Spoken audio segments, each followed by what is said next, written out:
Bismillahirrahmanirrahim. Assalamualaikum warahmatullahi wabarakatuh. Anak kelas 7 rahimakumullah. Kembali kita belajar IPS. Pada pertemuan sebelumnya kita sudah belajar tentang masa pra-aksara atau prasejarah di Indonesia, di mana Indonesia masih diketahui dari peninggalan berupa tulang dan batu. Maka sekarang kita akan memasuki masa sejarah, di mana Indonesia sudah dikenal melalui peninggalan berupa tulisan. Jadi sudah meninggalkan masa pra-aksara atau prasejarah dan masuk masa sejarah. Nah, di masa sejarah yang pertama, corak kehidupan masyarakat Indonesia waktu itu adalah corak kehidupan beragama Hindu dan Buddha. Dari mana agama Hindu dan Buddha itu berasal? Bagaimana masuknya dan kerajaannya apa saja? Mari kita lihat bersama-sama. Hindu dan Buddha di Indonesia. Anak-anak sekalian, menurut para sejarawan, bahwa hubungan Indonesia di masa lalu dengan India itu lebih dulu daripada hubungan Indonesia dengan Cina.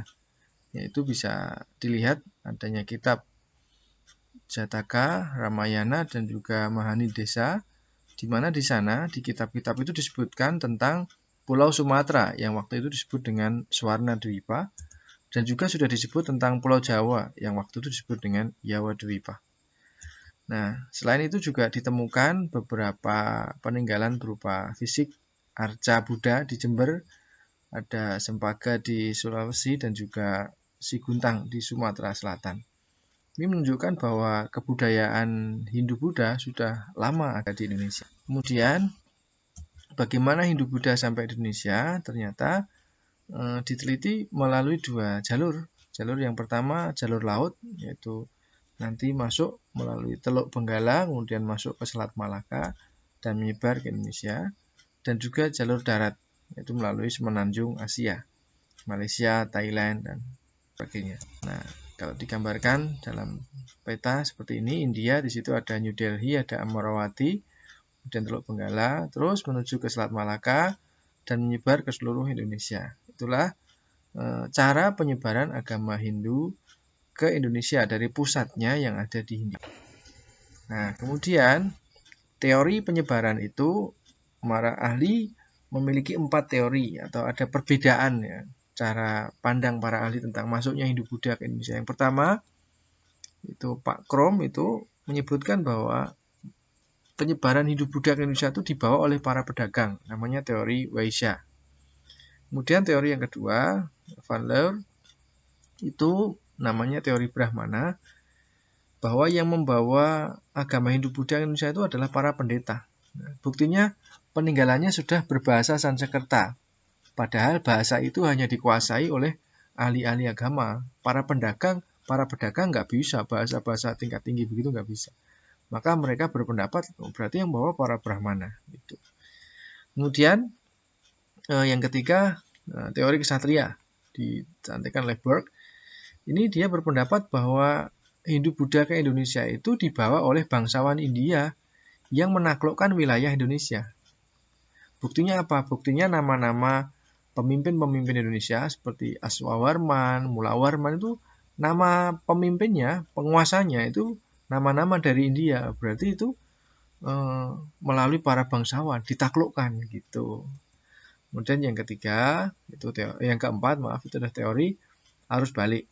Ini mengatakan di teori ini bahwa yang membawa Hindu-Buddha ke Indonesia itu adalah orang Indonesia sendiri yang sudah belajar ke India tentang agama Hindu dan Buddha, kemudian balik ke Indonesia, disampaikan di masyarakat Indonesia. Itulah 4 teori tentang penyebaran agama Hindu-Buddha, ada Waisya, ada Brahmana, ada Ksatria, dan juga ada arus balik. Kemudian, apa pengaruh agama Hindu-Buddha ke Indonesia? Yang pertama, dari sisi sosial atau kemasyarakatan, Indonesia menjadi mengenal, atau masyarakat Indonesia mengenal yang namanya kasta. Jadi masyarakat itu bertingkat-tingkat, ada yang tinggi, ada yang sedang, ada yang rendah. Yang paling tinggi namanya Brahmana, agamawan. Kalau orang Islam ulama gitu ya. Kemudian kedua itu ksatria atau bangsawan, raja, menteri, panglima gitu. Kemudian di bawahnya ada para pedagang, namanya Waisya. Kemudian di bawahnya ada sudra, rakyat jelata, orang-orang rendahan ya. Jadi orang-orang Hindu itu begitu mengagungkan para agamawan dan kalau bertemu dengan para orang yang berkasta tinggi, mereka sangat menghormati. Sebaliknya kepada orang yang berkasta rendah sangat merendahkan gitu ya kira-kira. Itulah sistem sosial agama Hindu. Kemudian dari sisi bahasa mereka mengenal bahasa Sanskerta, ada huruf Pallawa. Kemudian dari bangunan mereka mengenal yang namanya candi. Kemudian dari agama mereka mengenal dari agama animisme berubah menjadi agama Hindu. Nah, dari seni ini yang masih ada bisa kita lihat sampai sekarang ada arca, ada relief, ada wayang, ada gamelan ya.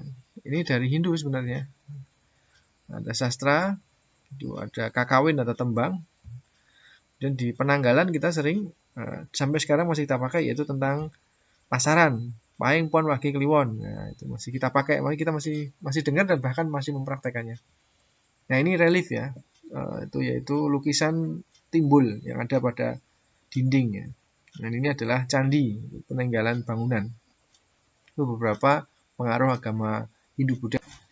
Kemudian kerajaan-kerajaan Hindu Buddha nanti akan kita pelajari, ada banyak.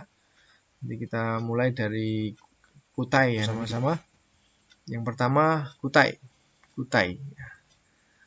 Kutai berdiri pada abad yang keempat. Yang pertama di Indonesia bercorak Hindu. Letaknya di tepi Sungai Mahakam yang di Kutai Kartanegara sekarang. Dulu namanya Kalimantan Timur ya.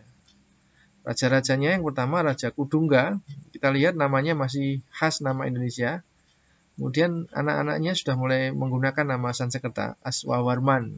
Sudah terpengaruh oleh agama Hindu. Kemudian anak atau keturunan lagi namanya Mulawarman.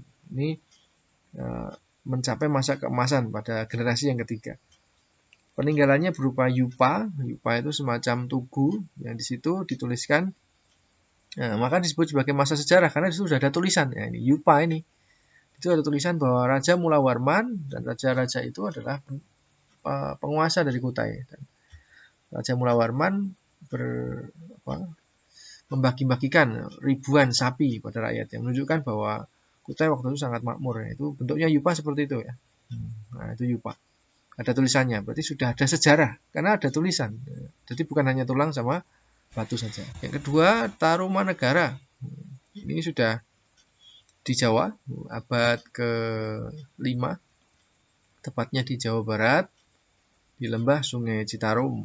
Kemudian raja-rajanya hanya satu yang tercatat di dalam prasasti, yaitu Raja Purnawarman. Peninggalannya banyak, ada Ciaredon, ada kebun kopi, ada jambu, ini kayak buah-buah ya namanya. Ada tugu, ada lebak, dan sebagainya, pasir awi. Ini ada kebun kurma ya, nggak tumbuh mungkin ya. Nah, seperti ini prasastinya, prasasti tugu. Dan tulisannya seperti itu. Ini menunjukkan bahwa sudah memasuki masa sejarah. Kemudian yang ketiga, kerajaan Holing, atau disebut juga dengan kerajaan Kalingga.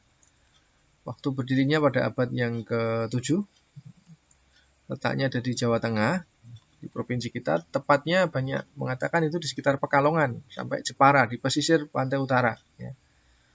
Kemudian sumber sejarahnya itu diketahui dari orang Cina yang berkunjung ke Indonesia dan menulis tentang kerajaan ini. Raja yang terkenal namanya Raja Sima. Sima apa Simo ya? Terkenal dengan raja yang sangat tegas dan bijaksana. Kemudian di situ sudah berkembang agama Hindu dan Buddha dengan kuat. Bahkan ada banyak orang yang belajar ke sini. Buktinya apa? Nah, sudah ada Huining yang tinggal di Jawa untuk menerjemahkan kitab Hinayana karya Janabhadra. Berarti istilahnya di Jawa waktu itu sudah ada ulamanya agama Hindu atau Buddha ya sudah ada. Dan Hindu Buddha sudah tumbuh bersama secara harmonis waktu itu. Dan banyak yang menyebutkan bahwa Kalingga itu nantinya adalah berlanjut pada kerajaan selanjutnya yaitu kerajaan Mataram. Nah, bagaimana kelanjutan kisah dari kerajaan itu? Nanti kita lanjutkan pada pertemuan selanjutnya. Adapun yang kalian simak tadi silahkan di tugas berikut ya, kamu baca itu sebutkan 2 jalur penyebaran Hindu dan seterusnya sampai nomor 6. Kamu kerjakan di kertas, kemudian kalian foto